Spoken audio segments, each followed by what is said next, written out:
Ниту во производствениот регион, ниту во државата некој има стратегија кога е во прашање семенскиот материјал кај оризовата култура и неговата употреба во полињата.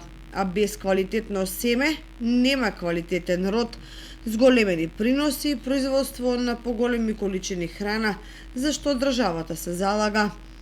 Во примената на семињата владее целосен хаос, бидејќи секој сее тоа што го има или ќе го најде и во зависност од цената.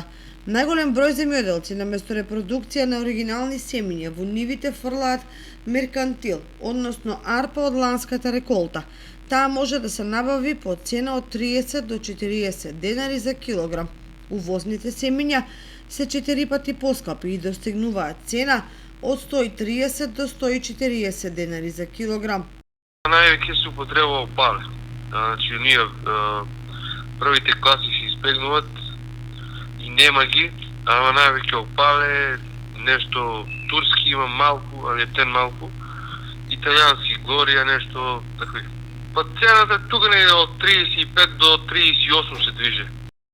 Инаку во последните 10 години доминантни се италијанските и турските сорти на ориз со карактеристики, првите да имаат подобра цена на пазарот, а вторите да се со покус рок на вегетација и со подобри приноси. Ако своевремено групацијата за ориз градеше стратегија во кој полиња каков семенски материјал ќе се употреби, а Институтот за ориз во Кочани произведуваше сопствени сорти како што беа Осоговска, Нада и другите 2-3 децении подоцна, земјоделците му се враќаат на меркантилот, што само по себе зборува како се развива и каде оди оризопроизводството. И се до тоа во услови кога државата фрла огромни средства за субвенции.